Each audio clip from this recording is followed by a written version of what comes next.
Salut, c'est Quentin, j'espère que tu vas bien.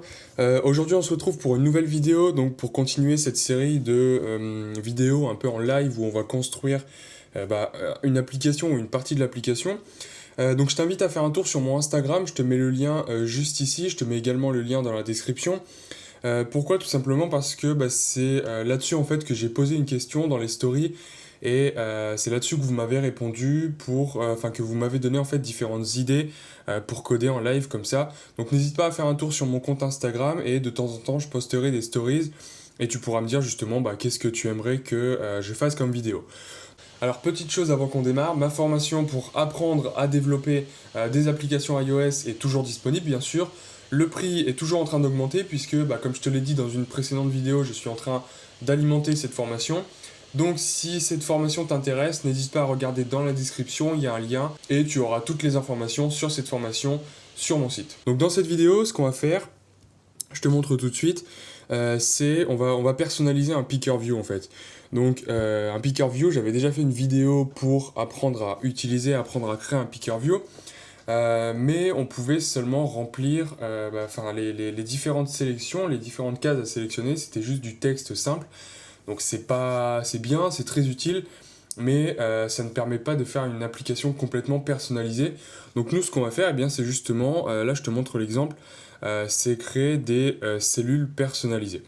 Donc on va faire ça tout de suite. Alors, donc là j'ai déjà un projet, donc j'ai fait un projet vite fait, il n'y a rien de très compliqué pour l'instant, j'ai juste fait mon storyboard. Il y a juste une image pour le booking, une image pour l'hôtel. Il y a 3 labels, donc il y a un label pour le nom de l'hôtel, un label pour l'heure d'arrivée, l'heure de départ. En fait, ça va être une application, une partie de l'application qui nous permet en gros de choisir nos dates dans un hôtel. Donc là, j'ai l'heure d'arrivée, l'heure de départ, et on va justement créer notre picker view.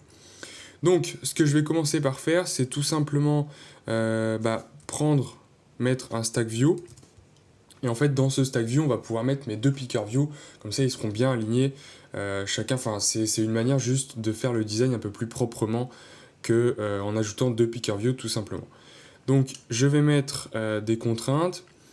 Alors, voilà, je vais mettre 28 par rapport à mes deux labels qui sont ici.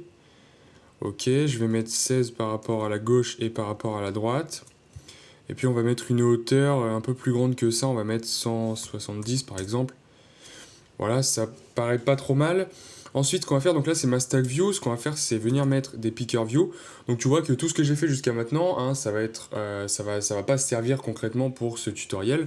On aura juste besoin de deux picker view, enfin au moins un picker view.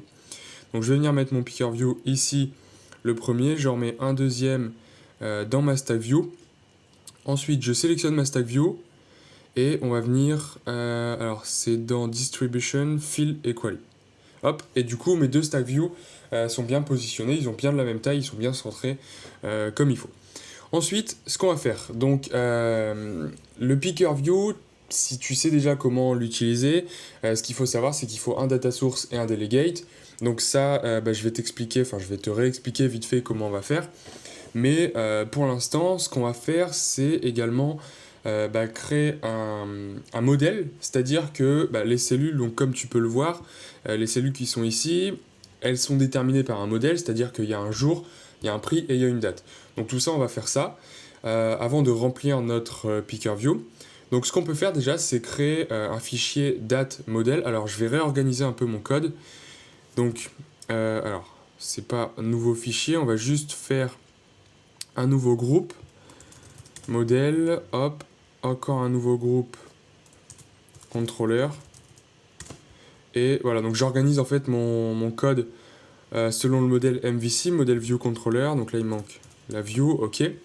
Donc modèle view controller c'est bon. App delegate c'est dans view. App delegate. App delegate c'est donc dans controller, view controller également. Main storyboard c'est dans view. Launch screen c'est dans view aussi. Et puis là les deux fichiers on va les laisser là. Donc, modèle, le date modèle, donc le modèle en fait qui va régir les cellules dans mon picker view, ça va être dans le modèle. Donc, je vais créer un nouveau fichier de type Swift. Voilà, donc je vais l'appeler date modèle. Et donc du coup, si on vient sur l'application qui est déjà faite, dans mon modèle, j'ai une date, comme je te le disais, j'ai donc un jour, un prix et une date. Donc on va créer une classe date, modèle. Voilà, hop, classe, pardon. Donc date modèle, elle n'hérite de rien du tout, donc d'aucune super classe. On va créer une variable day qui va être de type string. Ok, donc on va lui affecter, on va tout mettre on va donner des valeurs par défaut. Ensuite price. Lui ça va être une chaîne de caractères également puisque on va remplir les labels, donc on va directement mettre le prix transformé en chaîne de caractères. Donc string égale une chaîne de caractères vide, ok, et on va prendre une dernière variable, donc la date. Encore une fois, on ne va pas s'embêter avec l'objet date, on va juste mettre une chaîne de caractères. Ok, ensuite on va créer un constructeur, init, voilà. Ce constructeur va prendre en paramètre le jour, qui va être une chaîne de caractères, le prix, price. Lui par contre on va le mettre de type entier, puis après dans le constructeur on va convertir en fait cet entier en chaîne de caractères et puis on va ajouter le symbole logo, donc c'est un entier. Ensuite date, hop, et une chaîne de caractères. Ok, ce qu'on doit faire ensuite, c'est affecter toutes ces propriétés en paramètres aux propriétés de mon objet. Donc self.day égale day, self.date, on va faire le price d'abord, et c'est là qu'on va convertir donc notre prix. Donc on va utiliser l'interpolation de Swift, price, et on va ajouter le symbole euro. Ok. Ensuite self.date égale date, et là du coup j'ai créé mon modèle. C'est-à-dire que chaque cellule, ça va être un objet de type date modèle. Enfin, il va se conformer à un objet de type date modèle. Ensuite, ce qu'on peut faire, c'est créer un nouveau fichier qui lui va me servir justement de base de données. Donc on sait en fait que dans le modèle MVC, modèle View Controller, soit on met les datas dans le modèle, soit on les met à part, et c'est le modèle qui va venir chercher les datas dans la database. Donc je vais créer un nouveau fichier. Ce fichier, on va l'appeler database tout simplement. Hop, database, et c'est là-dedans en fait qu'on va remplir justement toutes les données. Donc on va créer une nouvelle classe qu'on va appeler data. Elle ne va hériter d'aucune super classe. Et je vais créer une fonction de classe, donc c'est-à-dire que c'est une fonction qui ne va pas s'appeler sur un objet de type data, mais carrément sur la classe data. Alors, classe. Voilà, classe func. Donc ça me permet de créer une fonction de type classe. On va l'appeler getData. Et elle va retourner un tableau de date modèle. Alors j'ai peut-être fait une erreur. Voilà, il manque un L ici. Ok. Donc il va retourner un tableau de date modèle. Voilà. Et du coup, alors j'ai déjà créé, parce que tu te doutes bien qu'il va falloir créer autant de dates qu'on veut dans notre picker view. Donc je l'ai déjà fait, je vais juste le copier-coller. Je vais venir le chercher ici. Hop, CTRL-C. Voilà. Donc du coup, je te laisse mettre la vidéo sur pause. Alors oui, il faut juste que je crée d'abord ma variable data, qui est de type tableau de date modèle, et du coup en fait ma variable data, à chaque fois je viens lui ajouter un objet de type data modèle. Donc tu vois que là j'ai le jour, le prix qui correspond à telle nuit dans l'hôtel, et à chaque fois la date correspondante. Et ensuite je vais retourner ma data. Ok. Et du coup je vais appeler cette méthode là pour pouvoir remplir justement toutes mes données.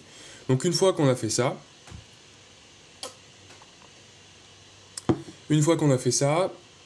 ce qu'on peut faire, donc dans notre storyboard, on a déjà mis nos deux picker view. Maintenant, ce qu'on va faire, c'est les relier à mon contrôleur pour pouvoir tout simplement remplir ce picker view.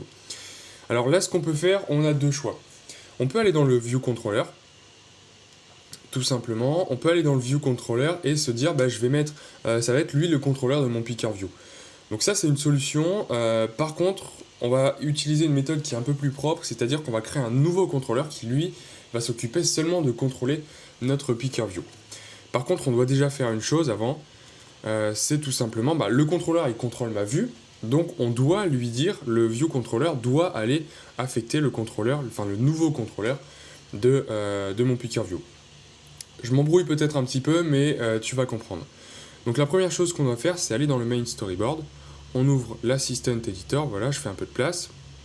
Et ce qu'on va faire, alors je vais garder le navigateur ici, parce qu'avec mon picker view qui lui-même est dans une stack view, il faut faire attention à l'objet qu'on va prendre. Donc ce qu'on va faire, c'est commencer d'abord par connecter nos deux picker view. Donc, alors ça c'est mes labels dans ma stack view. Voilà, mes deux picker view ils sont ici, donc je fais bien attention à sélectionner mon picker view et non pas la stack view. Donc le premier picker view, je viens le connecter ici. Arrival picker view. Ok, alors on va mettre plutôt arrival day picker.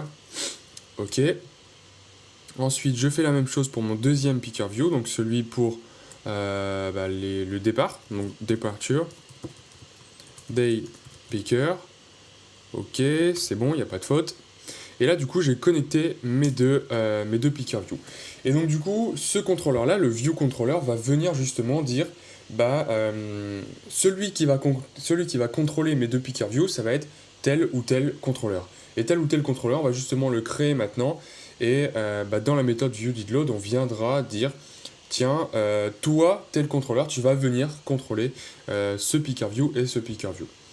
Donc, ce qu'on doit faire, c'est créer un nouveau contrôleur, puisque, comme je te le disais, soit on met toutes les méthodes dans le view controller, soit on crée un nouveau contrôleur qui va s'occuper seulement de mes picker view.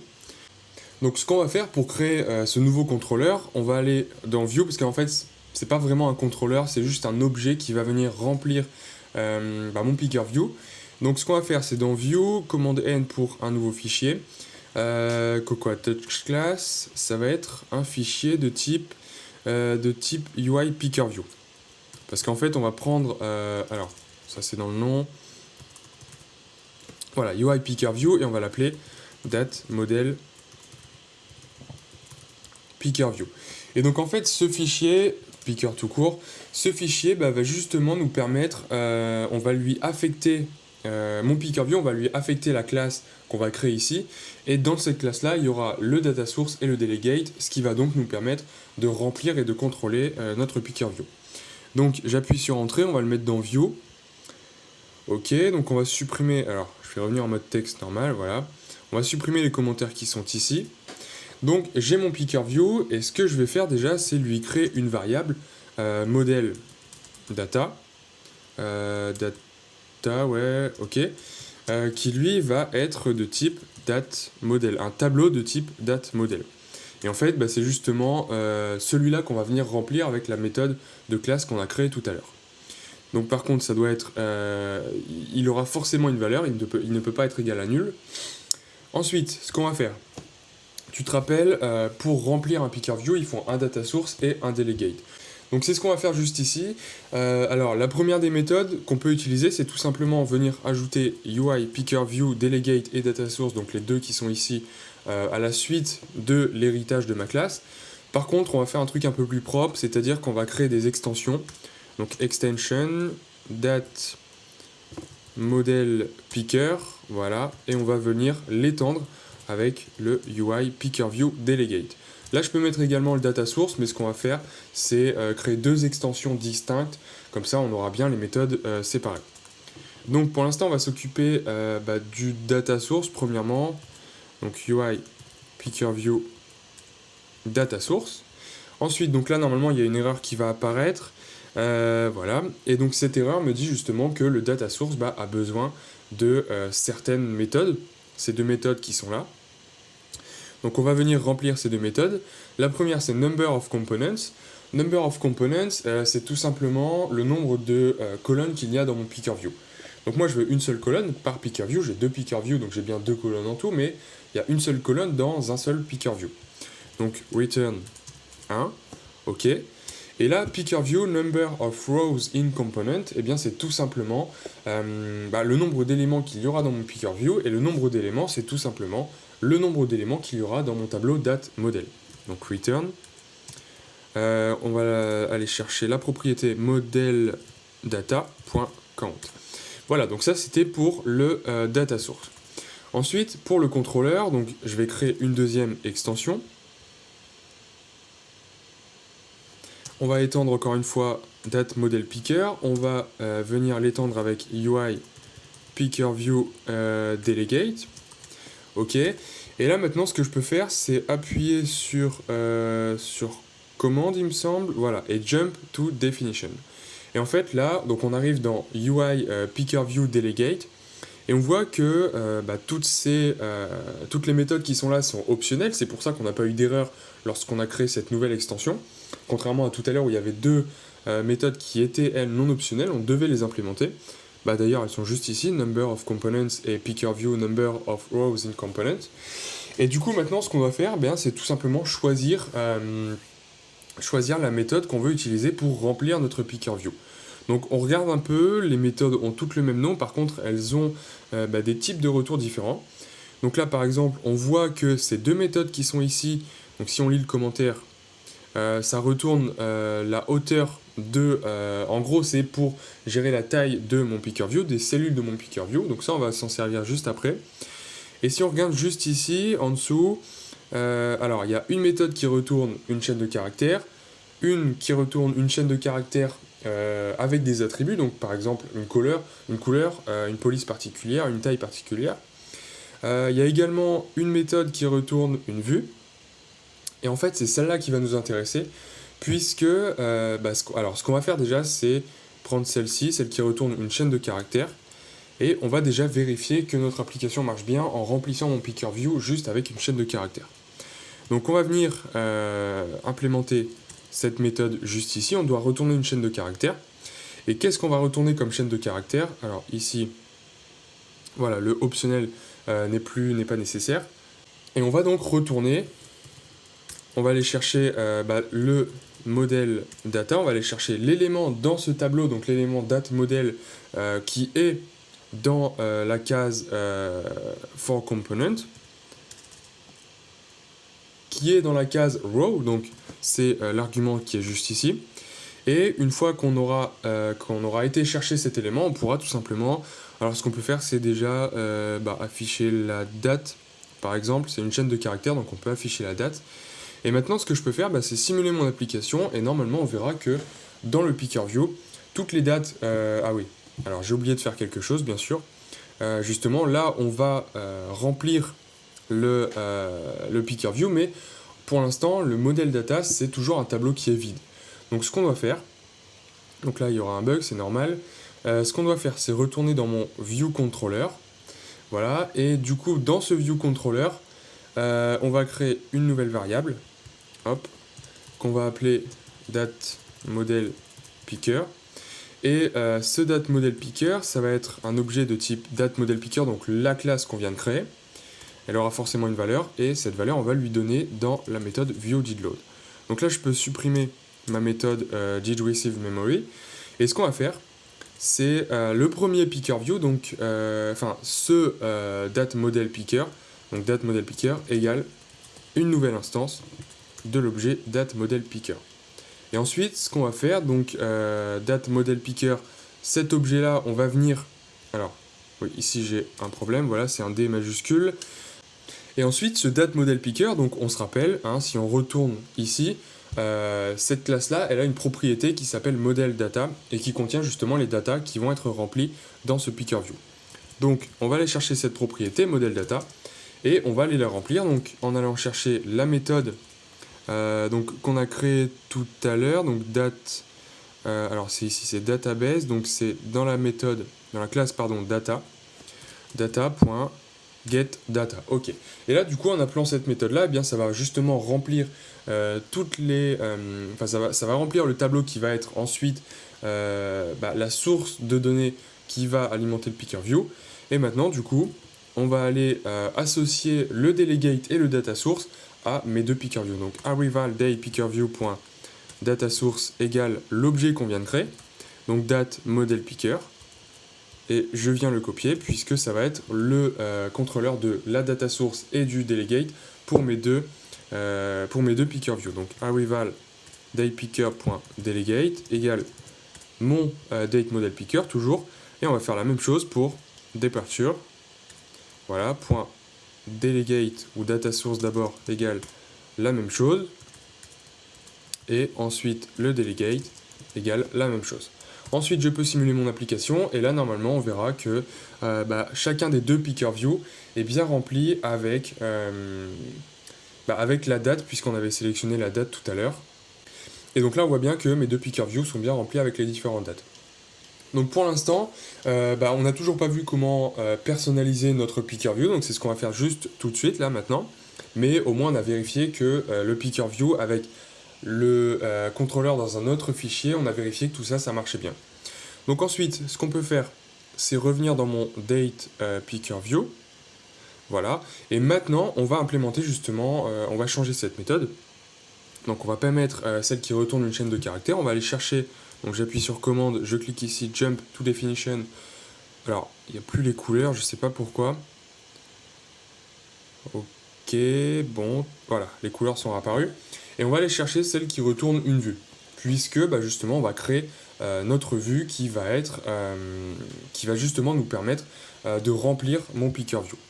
Donc je viens chercher cette méthode là qui retourne une vue et on va la mettre dans notre delegate. Ok. Voilà. Ensuite, ce qu'on va faire, c'est tout simplement, alors j'ai une autre méthode qu'on doit aller chercher aussi. Donc je vais retourner dans ceci. On va devoir prendre la méthode qui gère la hauteur d'une cellule dans mon picker view. Donc c'est row height for component. Donc c'est celle-ci. Voilà, donc je reviens dans mon date model. Je vais la mettre juste au-dessus. Ok. Et du coup, là, on va retourner. Hop, return. Ok, on va retourner 100. Ça va être la taille de la hauteur de notre vue. Ce que je peux faire également, parce que cette hauteur-là, 100, on en aura besoin partout. Enfin, on va en avoir besoin dans la suite du code. Donc ce qu'on peut faire, c'est tout simplement créer ici une deuxième variable qu'on va appeler tout simplement custom height et custom width, puisque comme ça, la hauteur et la largeur de ma cellule, ce seront deux variables et on pourra les changer. Si on veut changer la valeur, on aura juste à la changer dans un seul endroit. Donc custom height qui va être égal à... On va la mettre égale à 100 et la même chose pour la largeur. Ok, ça c'est bon. Alors c'est pas un 2 points, c'est un égal. Ok. Donc du coup, return custom, height, voilà la hauteur de ma cellule. Je vais faire un peu de place. Et donc du coup, dans cette méthode là, comme je te le disais tout à l'heure, on va créer notre vue. Donc ce qu'on peut faire, c'est créer une constante, view, égale UI view, et on va venir créer ma vue. Donc là, ce que je peux faire, j'ai deux solutions. Soit je crée ma vue à partir d'un rectangle, soit je viens lui donner des contraintes après, mais honnêtement, donner les contraintes, c'est quelque chose d'assez fastidieux. Donc ce qu'on va faire, c'est directement créer un rectangle, et du coup, ça va me permettre de ne pas devoir donner des contraintes pour les différents éléments, les différents labels qui vont être à l'intérieur de cette vue. Donc, on va aller prendre l'argument frame, et on va créer un CGRect, donc un rectangle, avec les 4 arguments de type entier, on va pas s'embêter. Donc ça va être 0, 0 pour l'origine de ma vue. Et la hauteur et la largeur, ça va être tout simplement custom width et custom height. Donc c'est pour ça que je te disais tout à l'heure qu'on a créé une variable spécialement pour ces deux tailles, la hauteur et la largeur. Ensuite, ce qu'on va faire, c'est créer... j'ai plus l'application sur mon simulateur. Mais tout à l'heure, en fait, on a vu que on avait 3 labels pour la date, pour le jour, pour le prix et la date au complet. Et du coup, ce qu'on va faire, c'est là, on va créer 3 labels qu'on va venir justement mettre dans notre vue. Donc, let day label égale UI label. Voilà, je vais créer ce label avec encore une fois un CGRect. Comme ça, ça va m'éviter de devoir donner des contraintes. Donc, CGRect, encore une fois avec le XY, la largeur et la hauteur. Donc XY, pareil, on va mettre l'origine à 0. Ensuite, la largeur, on va justement aller chercher la largeur de ma cellule, comme ça le label va prendre toute la largeur de la cellule. Donc custom width et int, on va tout simplement mettre égal à 15 par exemple. Ok. Ensuite, ce qu'on doit faire, c'est aller affecter à ce day label Donc le texte, on va justement venir mettre le texte qui appartient à l'objet date modèle. Donc égal modèle data, on va aller chercher l'objet qui est justement à l'indice row, puisque c'est l'objet qu'on va mettre au même indice dans le picker view. Et une fois qu'on a été chercher cet objet, on peut aller chercher la propriété day. Ensuite, ce qu'on va faire, c'est ajouter donc ce label à ma vue, donc view.add subview, et on va venir ajouter ce day label. On va faire quelques modifications aussi, puisque par défaut, il y a une certaine police qui est donnée au label, une certaine couleur aussi, donc on va venir changer tout ça. Ce qu'on va faire, c'est day label, on va aller chercher la propriété text color, égale UI color, et on va la mettre en blanc, donc white. Ensuite, day label, on va aller chercher la propriété text alignment, puisque le texte par défaut est mis à gauche, donc on va commencer, on va le centrer, égale la propriété center. Ensuite, on va changer également la police, puisque encore une fois, le label il a une police par défaut. Donc day label .font égale UI font, et on va aller chercher la police du système. On va pas changer la police du système, on va juste changer son épaisseur et sa taille. Donc system font of size width, comme ça on peut changer la taille et l'épaisseur du texte. La taille, on va lui mettre 14 par exemple, et UI font, on va mettre 10. Comme ça va être un peu plus léger et on distinguera un peu mieux le texte dans mon picker view. Donc voilà, je pense que c'est bon. Ensuite, ce qu'on peut faire, c'est tout simplement copier-coller ça. Et on va venir justement mettre mes deux autres labels. Donc le deuxième, ça va être price label. Ok, je vais venir copier ça et on le change partout ici. Du coup ici, il faut changer la propriété, c'est plus day, c'est price. Ok. Je vais changer également la hauteur.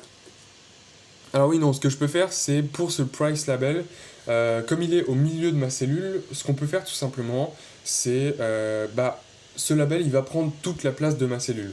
Et là, tu pourrais me dire, bah oui, mais pourquoi tu veux mettre ce label sur toute la taille de la cellule, puisque j'ai deux autres labels, donc ça va se chevaucher. Justement, on va jouer avec la taille de ce label, et le fait justement d'étirer, donc sur la largeur, c'est normal, hein, le label va prendre toute la largeur, et le fait d'étirer ce label sur la hauteur, ça va également le centrer au milieu de ma cellule, donc selon les deux axes, et du coup ça va me simplifier la vie. Donc ici la hauteur ça va plus être 15 mais custom height. Ensuite donc je regarde les valeurs que j'ai données. La taille en hauteur c'était 42, c'est une taille qui convient à peu près bien. Ensuite pour le troisième label, donc date label, ok, on va venir le copier encore une fois ici, hop, ici et ici. On va venir chercher la propriété non pas day mais date. Hop, date, ok, c'est bon. Ensuite, le Y, on va l'abaisser un peu puisque ce label, c'est celui qui est tout en bas dans mon picker view. Donc, on va mettre 76 à peu près. Puis, comme ça, avec la taille, alors, la hauteur, on va mettre 14 plutôt. Et comme ça, avec la hauteur de 14, ça va arriver juste au fond, enfin, en bas de ma cellule. Donc, du coup, alors, ici, j'ai une erreur. Oui, puisque on voit ici que la hauteur ça doit être un CG float, donc on va convertir tout simplement ça en CG float, voilà, CG float égale CG float encore une fois, et maintenant normalement j'ai plus d'erreur, je peux simuler mon application. Alors là on va voir, ah oui, bien sûr j'ai oublié de retourner ma vue, donc ici return ma vue, donc qui s'appelle view. Donc là, normalement, il n'y a plus de problème. On peut simuler l'application. On va voir s'il y a encore des erreurs. A priori, il n'y en a pas. Et donc, du coup, on devrait voir apparaître voilà, les cellules de notre picker view qui sont customisées. Donc là, j'ai peut-être... le texte, le jour est peut-être un petit peu plus... un peu trop haut. Donc, on va le descendre un peu.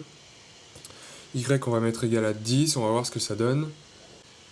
Ok, donc là c'est plus sympa, et du coup, voilà, j'ai mes cellules qui sont personnalisées, je peux venir sélectionner n'importe laquelle, et on voit que c'est quand même beaucoup plus sympa que tout simplement juste du texte comme ça avec le prix, la date et le jour.